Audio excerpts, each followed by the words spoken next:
So hello everyone, welcome back to the another video demonstration on the basics of HTML. So in this video, we are going to dive into the concept of inline level elements and block level elements. Kailan natin gagamitin yung mga elements na considered as inline and kailan naman yung mga elements na considered as block level elements. So first, we are going to discuss the inline elements, and ilan sa mga napag-usapan na natin na tags ay considered as inline level elements.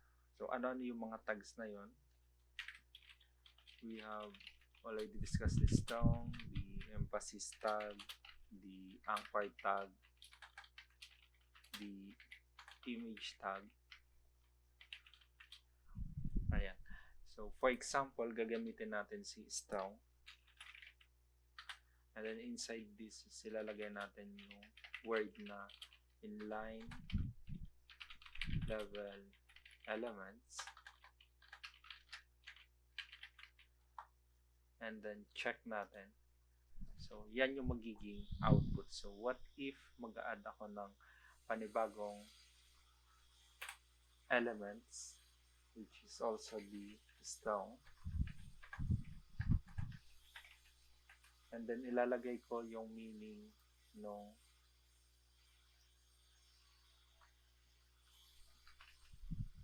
inline elements. Ayan. And then iti-check ko yung output to. So as you can see, automatic hindi nag-next line yung another set of strong element na dinagdag ko, kundi ay dumugtong lang o sumunod doon sa flow ng previous strong element. So yan yung sinasabi natin inline level elements. Ulitin natin, they only occupy the space necessary to display their content, and then they do not start in new line. Kapag sinubukan din natin gamitin si emphasis, and then for example, ilipat natin itong isa, and then ilagay natin dito, and then i-load natin yung ating page, so automatic same location, and then hindi din nag-start sa new line dahil siya ay inline level elements. The other one is the block elements. So, kabaliktaran naman siya ng inline level elements. Automatic, kung si inline level ay ino-occupy niya yung space necessary sa content niya and hindi siya nagne-next line, si block level elements is automatically next line, and then iti-take niya yung whole o yung buong width ng ating screen. Ilan sa mga diniscuss natin before na mga tags is considered as block elements: si H1 to 6, si P, si div, si UL, si OL, those are si DL. So these are block level elements dahil automatic ay kanila yung buong screen o buong width rather nung screen natin. Tignan natin mabuti. Kapag pinalitan ko yan, so for example, strong, and then nilagay natin ay block level elements. Ayan. And then sinunod natin na gamitin si P para ilagay kung ano yung meaning ni block element. Ayan. And then chinek natin yung ating output. So makikita ninyo na yung block level elements natin na gumagamit ng inline is automatic sumunod lang doon sa previous flow ng ating content. But si p-tag na ginamit natin, automatic is nag-new line. Dahil siya ay block level elements. Automatic nagkaroon siya o nag-start siya into a new line and then tinikat niya yung buong width. Pwede natin sabihin, tinigap niya kasi mas madami yung kanyang content. But kapag tinanggal natin yan, binawasan natin. So, for example, ang ginawa na lang natin ay the elements. So, automatic ganun pa din. Sa kanya pa din yung buong width. Paano natin yan i-check? Kapag naglagay ako dito ng style tag, and then nilagay ko lahat asterisk, and then border 2px solid, okay. And then chinek natin, ayan. So makikita natin automatic lahat naman yan ay kinocompose ng block. So ayan yung mga sakop nila. Kung mapapansin natin si these elements na ginamitan natin ng P, sa kanya yung whole width ng ating page.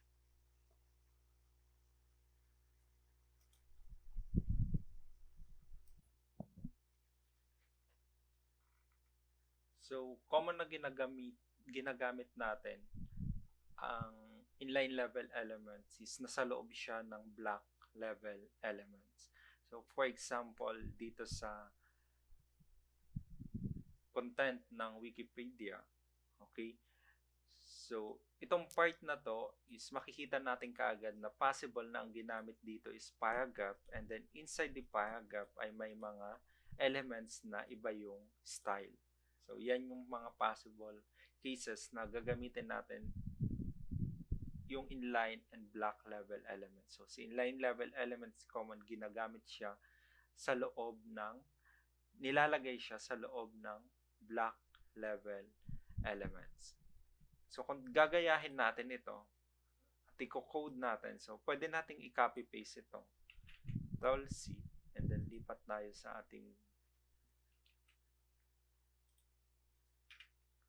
close na natin ito dahil gusto ko din makita sana yun. But dito na lang tayo sa Wikipedia. And then, tanggalin muna natin lahat. Ayan. So, una, gagamit tayo ng block level elements para dito sa part na ito. So, P ang gagamitin natin. Ayan. And then, paste natin. Kapag chinek natin yung output natin is ganito.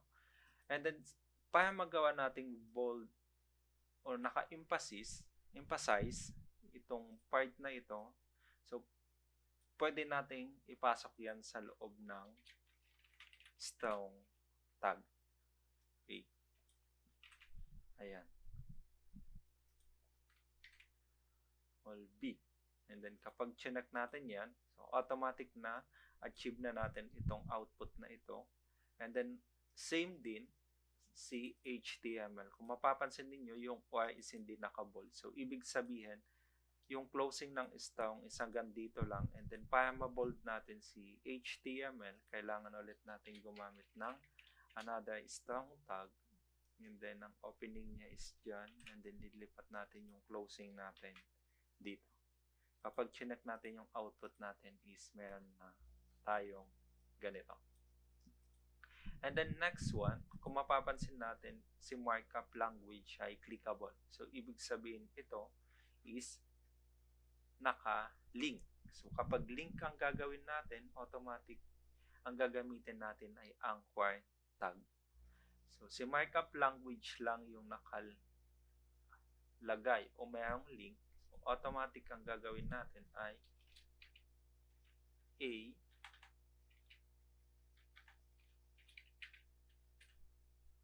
ayan, and then lagyan na lang natin ng href. And then, ilipat natin yung opening and closing natin. Okay, namali ako. Natanggal ko yung A. Yan. Tapos lipat na lang natin yung closing tag natin after ng language. So kapag chinek natin yung ating output, mayroon na tayo nakalink na si markup language. Kung makikita natin, naka-underline siya, no? So pwede natin yan lagyan ng style o CSS property para matanggal natin yung inline, yung underline sa ilalim ng ating markup language o sa link natin. So paano natin yan tatanggalin? Style,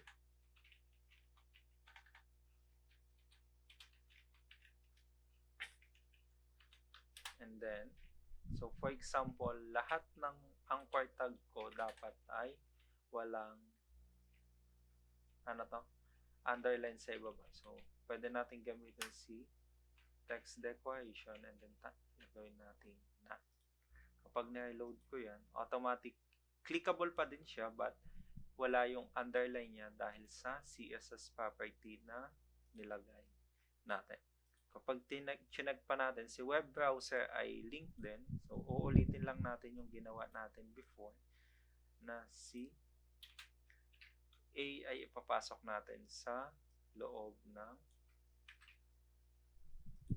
si web content ay ilalagay natin sa loob ng ating anchor tag. Kapag na-load natin, so si web browser is dapat mali yung aking napaglagyan. Web content yung aking napaglagyan. Kaya ang naging clickable ay si web content. So, lipat na lang natin. And then, ayan. Tanggalin natin ito. Yung closing tag ay ilipat natin after the web browser. Ayan. And then, pwede natin gayahin yan. For example, kapag kinlik ko si markup ay dito siya pupunta. So, kopyahin lang natin yung link niya. And then, ilagay natin dito sa ating href. Ayan. And then, same doon sa web browser. Copy lang natin yung link, yung page na pupuntahan. And then, click natin. Kapag na-load natin ito, kinlik natin si markup. Ayun, so ipupunta niya tayo doon. And then, web browser, ipupunta niya naman tayo dito. So, yan yung mga common scenario na pwede nating gamitin yung idea ni block and inline elements. So, automatic ito is naka-P din. Kapag kinopy-paste natin yan, of course, automatic ay mag-a-another P tayo. And then, paste natin. And then next, itong history naman. So, possible ito ay H1. Okay? So, lalagay lang natin dito H1 and then history. Kapag chinek natin yan, ganyan yung magiging output natin. Masyadong malaki, so pwede natin i-adjust. So, baka nasa H4 lang yung yan. Although pwede nating baguhin using the CSS, but since hindi pa tayo doon, ayan. So the next topic is i-discuss natin yung ibang mga tags na pwede ninyong gamitin. So for example, itong HR tag, itong nasa horizontal line na nasa ilalim ng history is mako-cover natin next video.